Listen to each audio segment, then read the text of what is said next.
Imagine that you're about to be born and you get to choose your stats, Dungeons and Dragons style. Would you rather be amazing in one area or reasonably good at a number of things? It's funny that, despite wanting to specialise, I end up opting for a jack of all trades to keep my options open until something in particular really takes my fancy. And to this day, I've never found a single thing worth sacrificing everything else for. It is often more desirable for people to strive to be the best in one particular area, but how many people get there? For every Usain Bolt, there are thousands of runners-up running behind and running out of time to become the best. And even if you do reach the top spot, it is often fleeting. With no further goals to aim for, you'll inevitably fall victim to the next up-and-coming superstar. And guess who will be more likely to be remembered? So how do you make yourself more than just a temporary flagship? This is a self-centered video. It's about you and your quest to become something. There's a little bit of this in everybody, even if they genuinely think that what they're doing benefits others more than themselves. We're all drug addicts, craving the next rush from our brains. The most selfless we can become is to hope that it helps others as well as ourselves. You'd think that as you improve at something, you'd feel better at it, but the opposite has been true for me. It's like driving up to a mountain.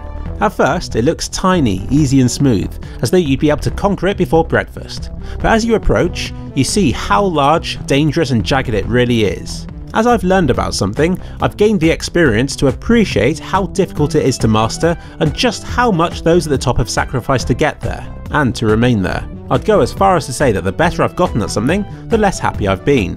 When you first start out and struggle, you can justify it because you're new. Once you've done it for a while and have invested so much time and effort into it, being beaten by somebody else hurts far more. I hate it when people with no knowledge of a subject pass it off or judge those involved. How dare they? But on the other hand, I also hate people who are good at something and constantly rate other people on that subject as though it's the be-all end-all. I hate everybody. Innocent people can get caught up in the crossfire. If you lose at something you're good at and a friend says, "Oh, don't worry, you're still better than I am." No shit, of course I'm better than you. My ability is so high compared to yours that I might as well be one of the best in the world at it for all you know. This attitude doesn't win you any friends. I believe that I am a very competitive person at heart, and it's a curse. Most people seem happy plodding on in life and having a good time, but for me, I feel the need to achieve something. Because of this, I alienate others. If I lose at Counter-Strike, it might be just a game to others, but for me, it's something that I've invested considerable time and effort into. It's become more than that to me, and I see nothing wrong with that. It gives my life meaning, even if it seems childish or pathetic to a casual observer who'd rather be sat there with their feet up watching the football, which to me is just a game. This lack of understanding probably causes about 95% of mankind's problems. I'm not even going to try to tackle it in this video.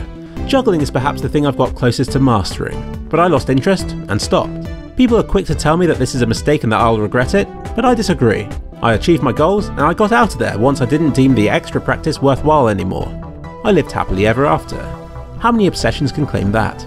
A much healthier route in life is to be a jack of all trades, or even better, reasonably good at several. Because the number of people who are as good as you are at that combination of abilities will be far less, you'll more easily reach the top of what you do.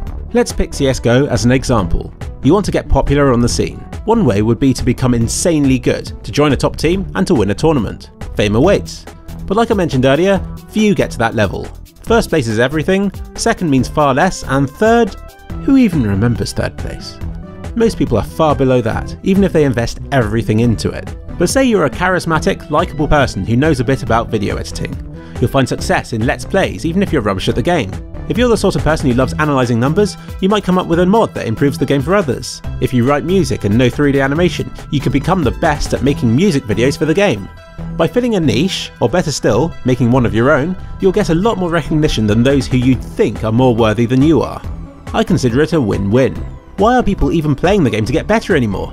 As Mike once said, just because you shot Jesse James, don't make you Jesse James. This can be interpreted in two ways. Having fluke luck in something doesn't make you better than a master who can consistently repeat success in his field. For example, if I kill Pasha Biceps, it doesn't mean that I'm a better player, but it can also mean something else. Even if I do kill Pasha Biceps, I manage it every round, and he doesn't manage to shoot me once and there's absolutely no denying that I'm the better player, does that mean that suddenly all of his fans and success would transfer onto me? No, because his success is from a combination of in-game ability and his personality as a streamer. We might have started watching him because he's a good gamer, but we've continued watching for other reasons. He's charismatic, entertaining, funny and endearing. Plus he has biceps. If I wanted to beat Pasha at his own game, it wouldn't involve training on deathmatch servers for 16 hours a day. It would mean winning the hearts and minds of the crowd and developing a unique and entertaining persona that people would want to watch. This is just one of a million examples where success comes from a number of factors where previously it might have seemed simple. Justin Bieber's where he's at for a reason, as is everybody. It's easy to say that they don't deserve it. It's harder to look at it objectively and to discover why they've succeeded. Evolution's never been about the strongest, cleverest or fastest. It's about being the best at adapting, and that's something a jack of all trades excels at. The sooner you accept that rather than reaching for the top of a single activity, the sooner you can be happy and become the best at being who you are. A jack of at least some trades. Don't I juggle anyway?